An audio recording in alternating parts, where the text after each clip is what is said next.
You might be wondering, what's this guy doing in the middle of a cornfield on a Sunday morning in central Pennsylvania? Well, I'm here to introduce this week's Pennsylvania School Safety Hour. Susie Snellick and Mike McGrady aren't able to make it this week. And a cornfield seemed like a pretty good place to start talking about finding your way, because I can tell you, having walked out here, it's very difficult to know where in the heck I am in this cornfield at this point. And that's the way it is with wayfinding. Wayfinding in schools. Today we're going to visit Wellsboro High School, and we're going to talk to some people who actually created a wayfinding system that integrates with 911 in that community. In fact, in all of Tioga County. So join us today on the Pennsylvania School Safety Hour.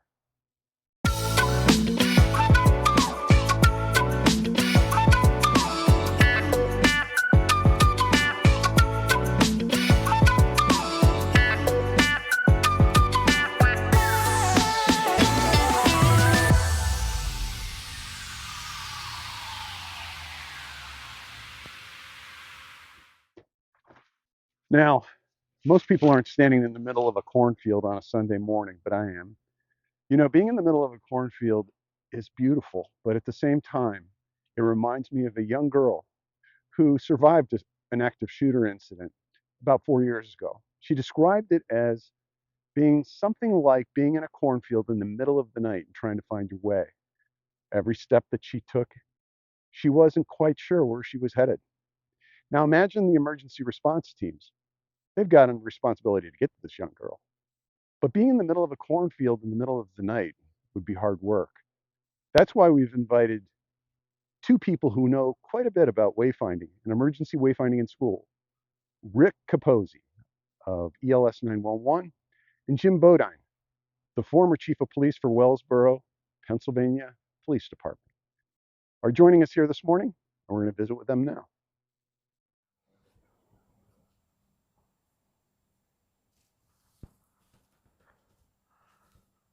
We're here with Jim Bodine, the former chief.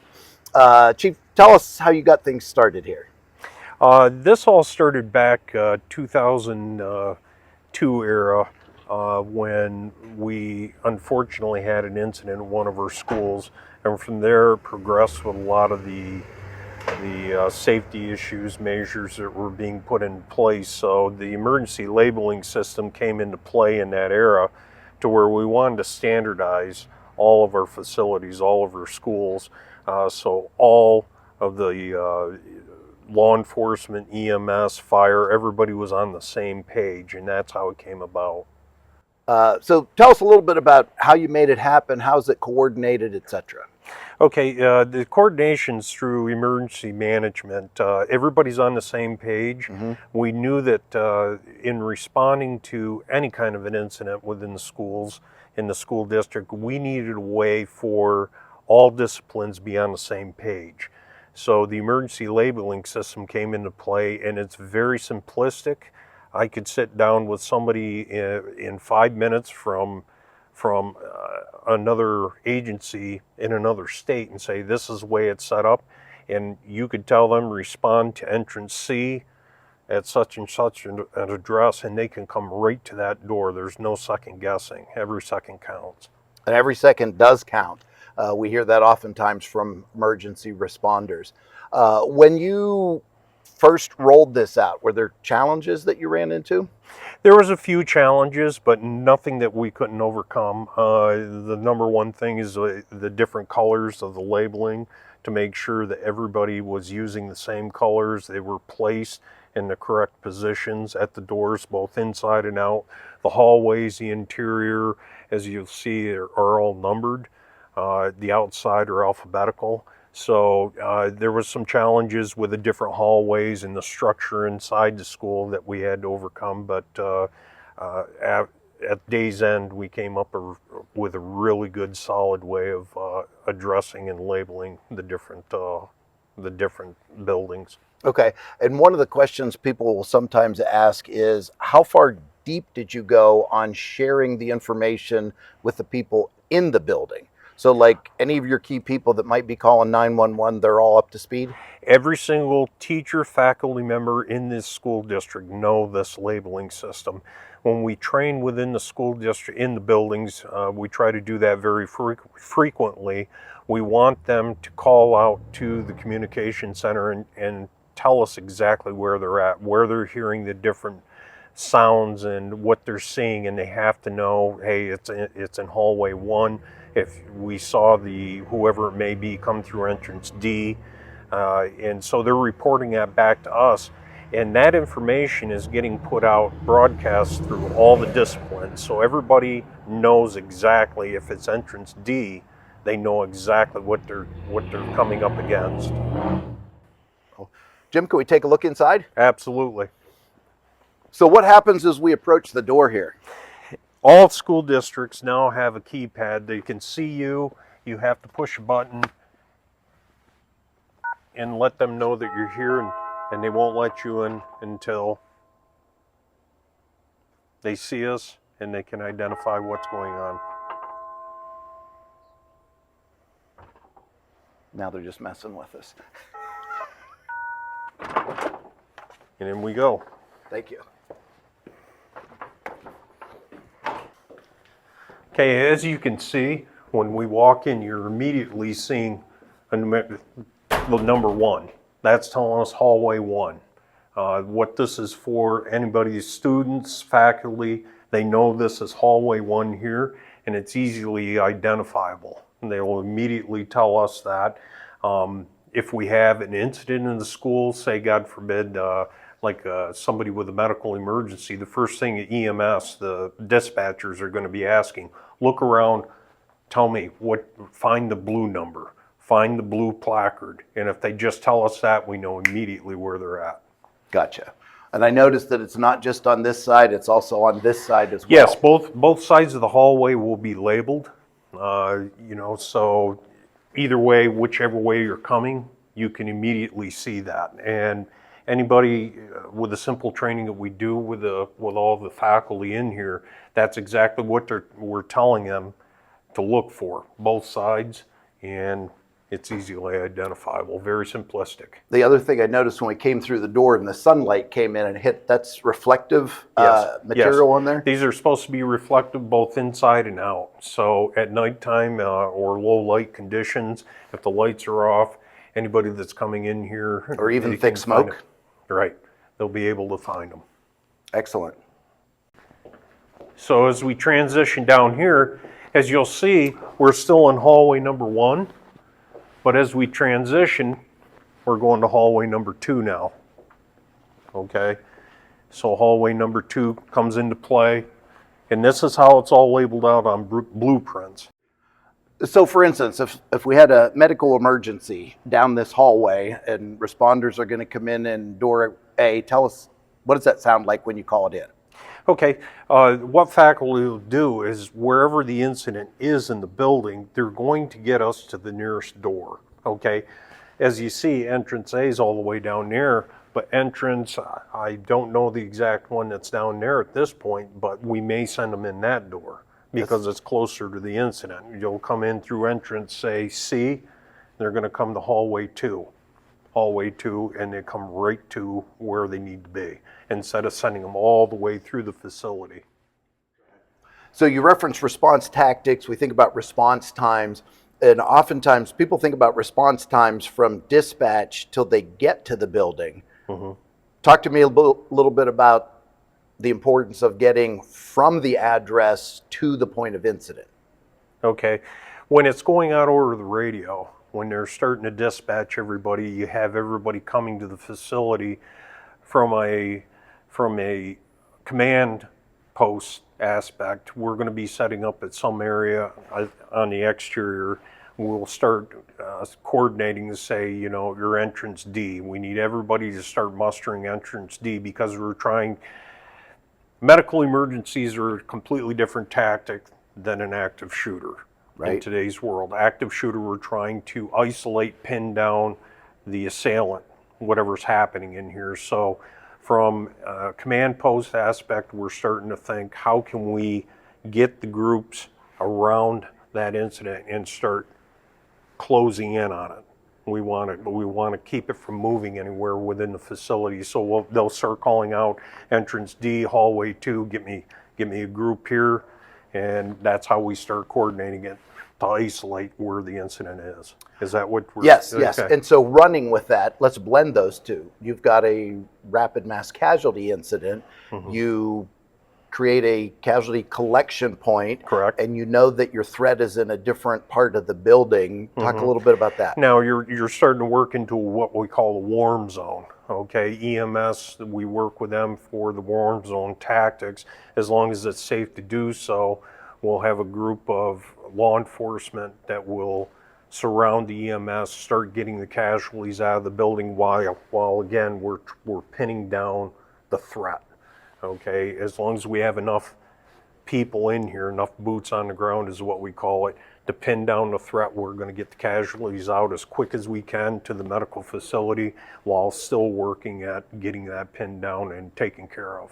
Okay, let's change to fire. We've got a fire type incident. We run fire drills all the time. People tend to go through the ritual of always following the same route. Let's say that a route is obstructed. Any thoughts or comments relative to that? If a fire breaks out and there's folks unfortunately that are pinned down in one area like that, this emergency labeling system, that's where it comes into play. We're saying no. Hallway number 3 right now is a no-go. We have an issue down there. Everybody start evacuating. Hallway 2, get down to 1, or we may send them out a different exit, out the side door.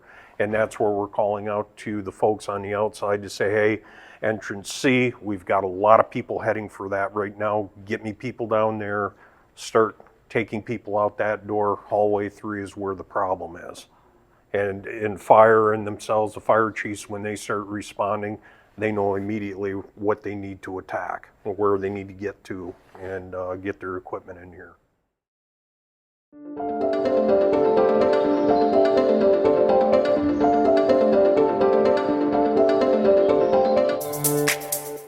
Northern Pennsylvania Regional College offers a flexible, accessible, and affordable education across 10 counties and 24 locations. NPRC inspires and serves local residents and businesses through associate degrees and workforce training, making education affordable and attainable for students ready to invest in themselves. Learn more today about Northern Pennsylvania Regional College. Brighter futures begin here.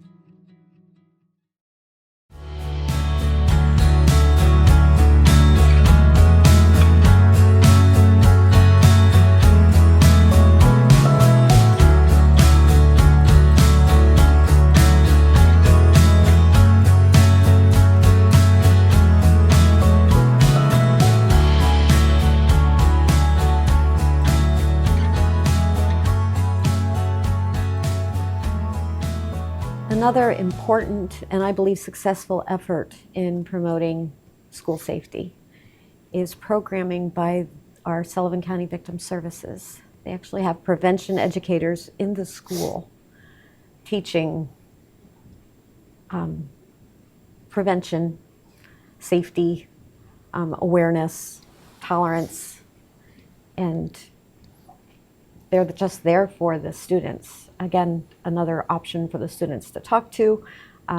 They're trained in victim advocacy and in prevention, and they're in the schools regularly every week with this programming. So the school's been willing to make it part of their programming, and the agency, the Victim Service Agency, is willing to provide the services. And I think that's a big aspect in school safety as well. Scott Henry created the ELS 911 system almost 20 years ago. It's now throughout Tioga County, and it's helping first responders get to the location and the incident more quickly. With me is Scott Henry. Scott Henry's been an intricate part of this emergency labeling system that we have throughout the district for many years now. Scott and I have trained for many years in these facilities, and every year we're always improving upon that. Mm-hmm. Am I correct in saying that? You are. You are. We've had the opportunity over those years to be involved in, I feel, hundreds of trainings and frankly thousands of hours as it applies in various areas. When we talk strictly the emergency labeling system, I mean, we're here in the heartbeat of what was created back in the mid-2000s for our first responders as it applied to critical incidents. Specifically at that time, we were thinking active assailant, active shooter. But what we've learned over the years is that the system is so applicable to so many different things as it applies to public safety. And I think the continuity of operations as it applies to whether it's a school or the other locations that we've labeled over the years. I mean, here's an example with Wellsboro Area School District in that, you have multiple buildings as far as the district is concerned.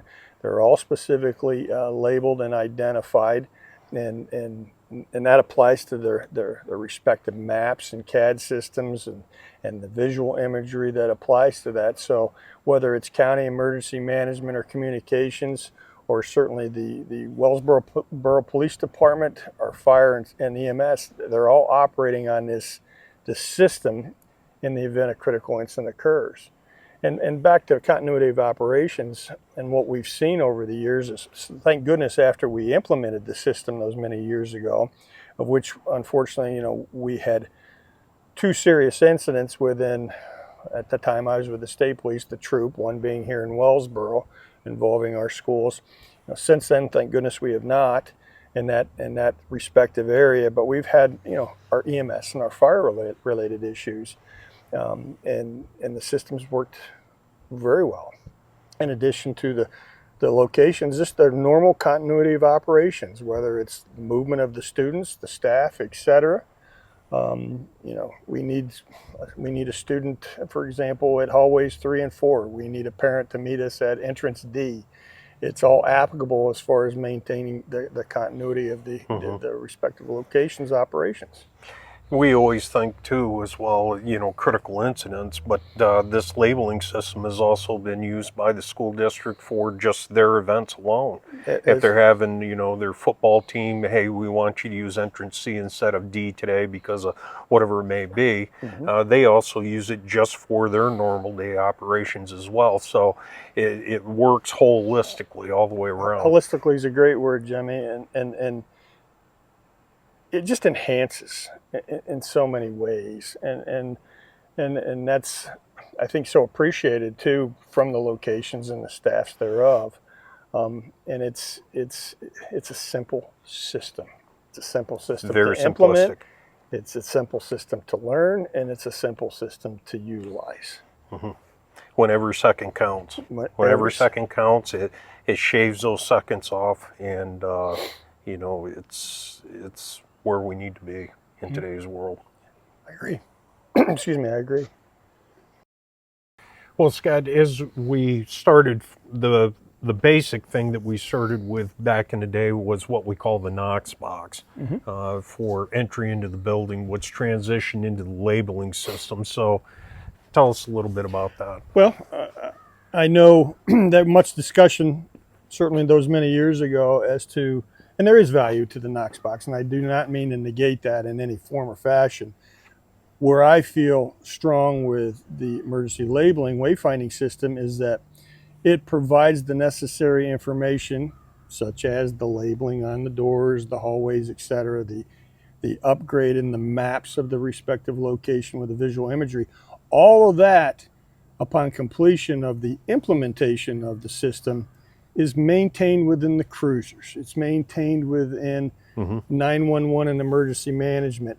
It is all there available at the fingertips versus of the first responder emergency management versus, okay, if we have an active shooter and we need that information, thus as if I'm first on scene, I've got to access the Knox box. Again, back to your earlier comments about every second counts. We're negating having to do that. We're negating having to put ourselves in a position that could bring potential harm trying to access the Knox box, because again, we already have it in the cruisers. We already the maps, the photographs, etc., that we can utilize immediately. But back to the labeling itself, knowing that system, which takes 5 minutes, is going to then, as you know, Jim, permit us to get where we need to be within the school and the location itself. And responding agencies from the outside as well. Exactly. They could be counties, I was just saying, counties away. As long as, 5 minutes with them, they know the system, they know exactly where they're going and, how to navigate. It is so important, not only from an individual agency standpoint, but from a multi-agency standpoint. Again, it takes 5 minutes to teach everybody up on this. Having the ability, then that knowledge that if you're chief of police, you're in charge of the scene. I mean, how you can use then the labeling system that's already, again, within your cruiser's IT and such, and 911, how you can use that information to locate or relocate your assets as they arrive, if they understand the system. Say you need, for example, somebody at A entrance and they come in and it's Z.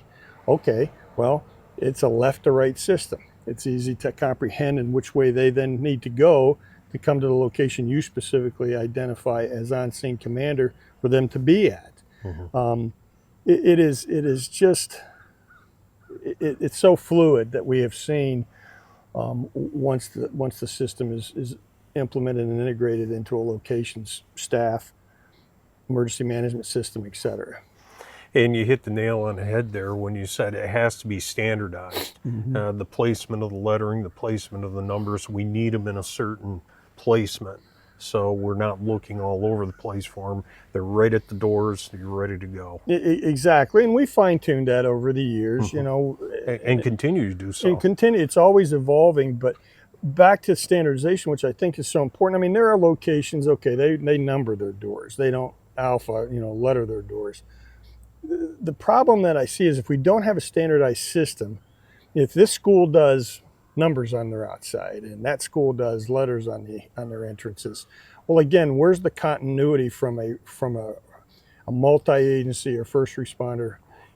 I was at a police department a few days ago that have 2 schools in their jurisdiction, but yet they would respond to another school within the same school district that's in another police department's jurisdiction. If they don't have a standardized system, then they're talking different lingo, which thus creates confusion, and then is going to impact that time that you have mentioned so properly. More time equates to more problems. Mm-hmm. And so I guess my point to this is if locations, they need to be all on the same page with the system that they would utilize. We like the system that we've created here in Tioga County, which in turn has spread to some of our neighboring counties. Mm-hmm. It is the same thing, whether it's the schools, the hospitals, the courthouses, etc. And it's everybody knows that. Right. It takes all the confusion out with the responding agencies. I felt back in the day too, you get keyed up, you're going to a critical incident within one of these schools, facilities, and just knowing, hey, I've got to go to entrance C, that's where I'm supposed to be. It takes some of that stress level away. I know what I'm supposed to be doing. I'm right there. I'm going to be part of the taking care of a solution to the problem. And I agree, because this type of situation does create in itself, just hearing that call, and I speak from experience, you get stressed. Mm-hmm. And what I like about this system, let's use letter A here, that's a 6x9. That's the standard, again, that we created, a 6x9, from a metal standpoint, a template. People would say, well, that's not that big. Well, once we know the system, what I have learned, and I know you, Jim, is that as you come into these locations in the event of a critical incident, we're looking for these things,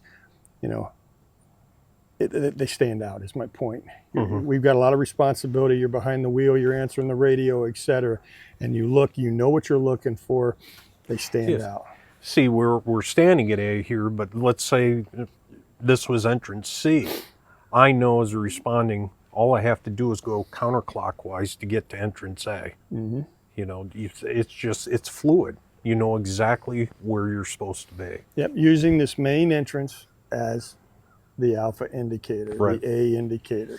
If we look across the street to the high school, there's D. Their entrance, of course, their main entrance is down below. Mm-hmm. It operates off that principle and left to right. Right. So simple.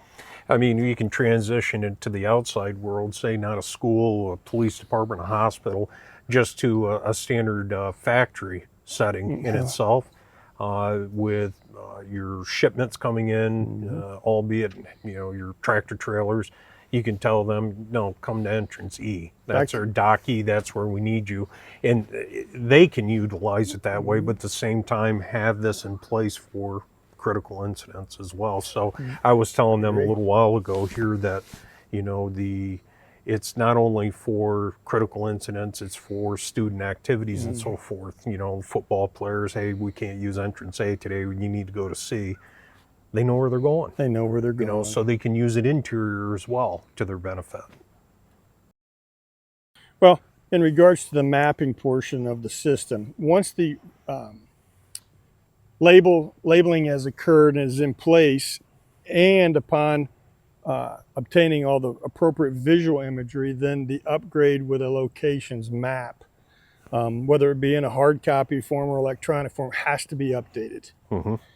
So it's going to that enhanced map is going to indicate, you know, the placement of the signs. It's A entrance, B entrance, hallway 1, 2, what stairway 1, 2. It's all going to be on that respective location map. Preferably, you know, it's going to be in an electronic sense in which then that information, for example, you know, County Emergency Management, County 911 is going to possess. It's going to be on the computers within the cars, in the police cars, EMS. If they have that capability, they have the maps right at their fingertips. Right at their fingertips, and if they don't have it, then it's easily, okay, county can, we're gonna text it to you, we're gonna send it to you via email, whatever the case may be. In the event, now the proper setup, as we both know, Jim, is that that's going to be all disseminated, all that information, once the system is in place to those important locations and first responder agencies. So they're all uploaded, everybody in the agencies on the same page as well, and everything, again, at their fingertips. Every unit is set up with that. Everybody's, and as you know, Jim, I mean, when first on scene is going to be the on-scene incident commander, right, until properly relieved. So you've been there both as, you know, the initial first responder, you've been there as chief. So that is, and I think from a unified incident command, and again, back to the maps, it is so critical and so huge what that information provides those members of a unified incident command. You know, I need water, I need EMS, wherever the location is, and bang, they can immediately communicate that. Well, back to the unified command in itself, it's much more, when you have those other agencies from the outside coming in as you're responding in too, if they know the system too, it provides that sense of security to us as well. They know what they're going into, they know where they're going. And just a quick entrance D, entrance E, whatever it may be, we know they're going to go there. There's no confusion where they're coming into the incident command system, into the post, and saying, where do you want us? You know, just simple radio call, go to entrance E, and everybody is already moving there. Again, everybody. Time is critical. And I think it's important to note too, when this system is integrated, you have to be proficient, you have to be continuous in the training side of it. You know, I noticed that, you know, Zach is here today, and with his protocol that he trains locations, you know, integrating that into those training apparatuses and programs is critical. 2 weeks ago, for example, we were at Westfield Elementary conducting a drill. You know, as Jim knows, he participated in that, and part of that training was utilization of our emergency labeling system. The staff made the calls in that training environment, which was a reality-based training drill, to Tioga County 911. In turn, the dispatchers had the appropriate opportunity to train and literally use their systems to call up, you know, the CAD system, make the appropriate questions, etc., up to the point of dispatch. But by doing so, it maintains that proficiency from the staff and first responders that, by goodness, I need to know where entrance E is. My classroom's next to entrance F, et cetera, et cetera. If I have to evacuate and change a normal defined route, which they have to practice, monthly in a school environment, well, then the system can aid that correction or on-the-fly decision. So these are important things, I think, that need to be noted. And through that training, the faculty, the staff, interior, I think it helps them stress level wise, knowing, they memorize this now, that when they're calling out on those trainings, they know exactly where they're at. And it's further enhancing the security interior. There's no confusion. I'm in hallway number 2, and my closest entrance egress is at C. Help. I need some help. We know how. I speak as if I'm still doing it, so to speak, no longer within the first responder community, but we know where to go then. We know how to get to those folks that are in need of help.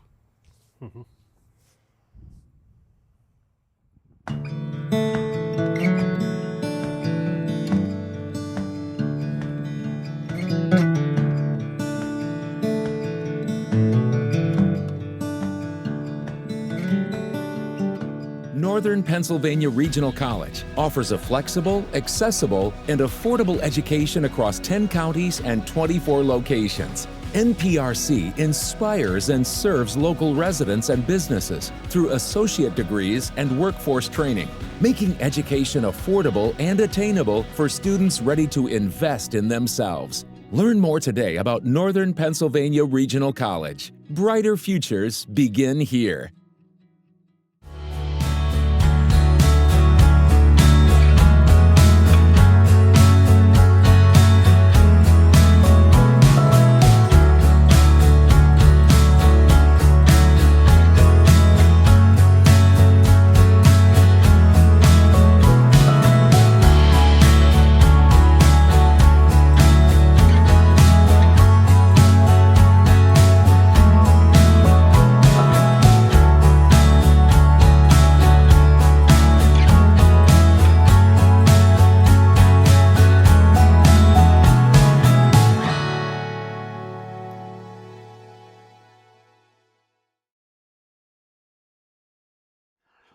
Well, I'm here with Zach Pugh from Pugh Self-Protection and Combatives. He's from New York. Tell us a little bit about what you do. So my background is in self-protection training. So under the comprehensive plan, the education and training component for the people on site of the critical incident, that's where my specialty and expertise comes from. And we're both involved with this whole process of emergency sign labeling. And just any general thoughts or ideas that you have about the whole process? So when it comes to personal safety, not just, critical incidents related to active shooter events, the advantage of it's got to be a holistic approach. There is no just one answer. Obviously, there are answers that are more important than others that you should start with. The advantage of the ELS is, unfortunate advantage of it is, if you have it long enough, you will use it. Right. It's one of the few safety investments that you will use because it's not just related to an active shooter event. Natural disasters, man-made accidents, man-made intentional events, medical events, you will use it eventually. For example, with the schools here, I don't know of a school yet that you speak to how you ever called an ambulance here for a kid that had, an asthma attack or whatever. Yes. Okay, you're going to use that system telling the ambulance, hey, come here. It's not just for police, it's for anybody, whether it's the first responders or just the staff and students that use it maybe every day that say, hey, you need to go through this entrance or this is blocked off because we're painting or putting pesticide, whatever it may be. So that's what I really like about the ELS is because it is something you will use. The schools that invest in the bulletproof glass. Maybe not. Fire extinguisher, maybe not. Good point. The ELS you will use. And you mentioned about faculty, staff, students, etc. From a confidence level, do you think it makes a difference that they feel better, feel more secure, feel less victim and more overcomer? I'd say so because, you take somebody that doesn't have an ELS and you just say, hey, right now, wherever you are in, the school, describe the 911 where you are. Well, we're in gym science room.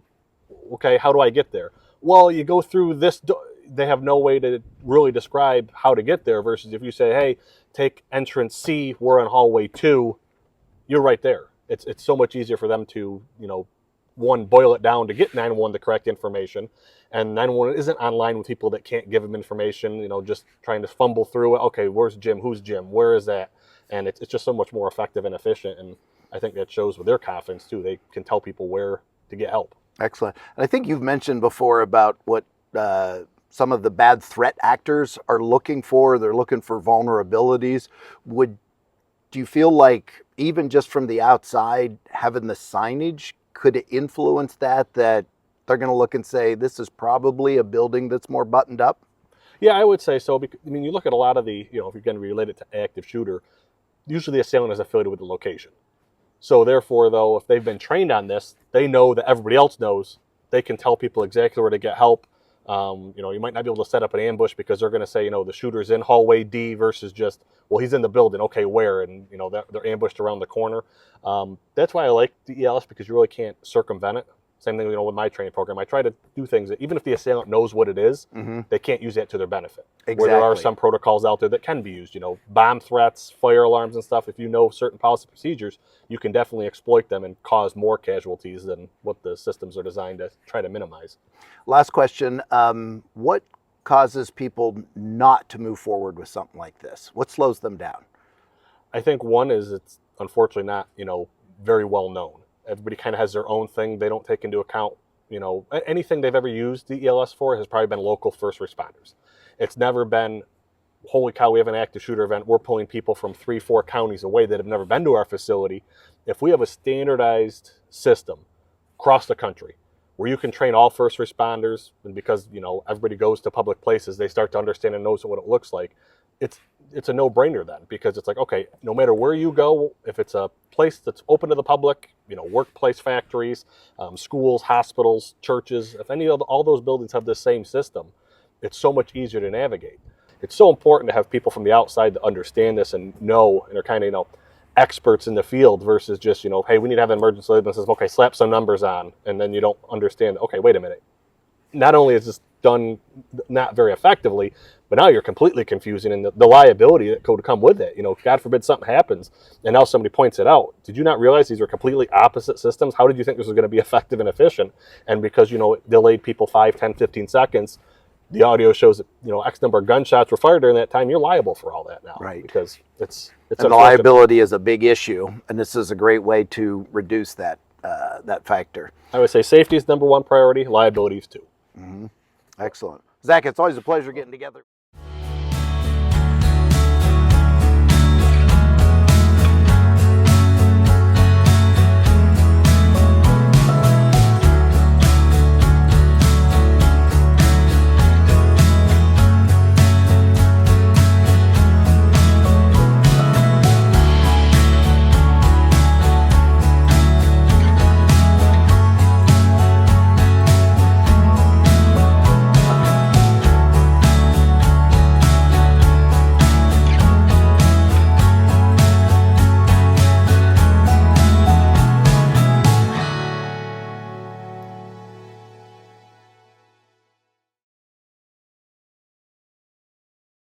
Northern Pennsylvania Regional College offers a flexible, accessible, and affordable education across 10 counties and 24 locations. NPRC inspires and serves local residents and businesses through associate degrees and workforce training, making education affordable and attainable for students ready to invest in themselves. Learn more today about Northern Pennsylvania Regional College. Brighter futures begin here. We just saw the bus go by us here, and it brought up a thought here with the busing system. How do we get to reunification points? How we get the students, evacuated out? There's reunifications that come into play here to where they're all preset as part of the plan. Those, it may be different areas, the hospital, churches, wherever the reunification is. We have to be able to talk to the bus system and let them know, hey, go to entrance C, entrance D. It's not going to be their primary pickup area. They may have to go to a completely obscure door to where we have to get students out onto that bus and get them out of here to a safe area, back to, again, a reunification point. So, they can pick those students up, and it's a process that's in place per the comprehensive plan that we have a complete audit of all the students. Everybody is accounted for. We have those numbers where parents can be notified to go to wherever they need to go to pick their student up. And it may be, the number of students in the school, it may not be all at one area. It may be different areas. So we have that all preset as under the comprehensive plan to where just a simple text message. It goes out through the school district system. All parents, hey, if your last name begins with A through H, we need you to go here. I through what, and so forth. So the parents don't, they're not confused. Of course, their stress level is going to be through the roof. We want to make sure it's fluid. We want them to, be part of the solution, go to where they need. Fluidness also brings calm. Calm. And I think, and please comment, Jimmy, on the recovery phase of these critical incidents, how the system also aids so greatly in that. Yeah. Because we could, if we had a shooting at a location, we could be there for not only several hours, but up to several days. Right. Because in essence, what it is a crime scene at that point. We can't have everybody back in the school. It's not, okay, it's over, everybody walk away. We have to get specialized people in there to recover evidence, to do their formal documentation of inside. So where it progresses into a court process, whatever it may be. But again, it's all part of the system. The comprehensive plan addresses all these issues. And what we're trying to do is minimize confusion. That's what it's all about. And that's part, with parents, I can understand your stress levels again go through the roof. We're trying to make it fluid to where that your student, your son, daughter, whoever it may be, you know where they're going. And you can go to that area, pick up your kid, and everybody's accounted for. And one of the incidents that we had here was, okay, there was a little confusion with the interior, but the mass rush of the parents coming into the school. Of course, their child is in that school and they're upset. They were massing into the school system. And that was a big issue. Now we can't get EMS. It was starting to hinder EMS responses, law enforcement response times, and everything else because of the number of people. Of course, they want their questions answered and they want their kid. And this is part of the comprehensive plan. Make it fluid. Parents will know that their child's going to be evacuated out of this area and it's going to be addressed where they can go to a certain area and pick that child up, knowing that we're accounting for every single person in this building. I would add to, Jimmy, not only picking their child up, but also for informational updates. Right. Because part of the planning process, of course, the district, law enforcement, et cetera, they're going to have that media representation that can give our public and our family members and parents the respective information that they so direly are seeking, and understandably so. That's again back to the planning process of the comprehensive plan. But the integration, back to we'll end with that. It all integrates. And it all comes back to you have to train and educate on a continuous basis the plan for it to operate appropriately and efficiently. Right. And I can say every single time that our group goes in and we train with the different various facilities and everything, there's always room for improvement. We're always learning together, but I'll tell you, I think we're rock solid as far as the foundation of what we built here, and it just continues to grow. And harden a target is what we call it. We're making it more and more secure for the safety and security of everybody involved. I agree.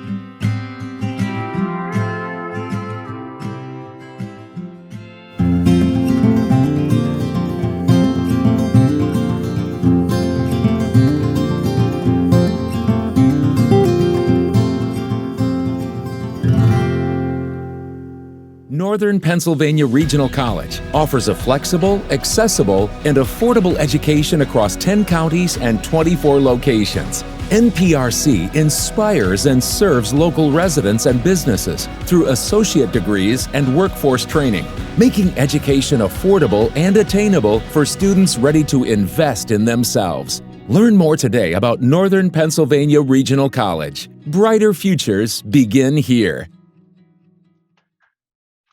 Well, that's all the time we have for this week of the Pennsylvania School Safety Hour. Come back in 2 weeks. Hopefully I'm out of this cornfield by then. Yeah.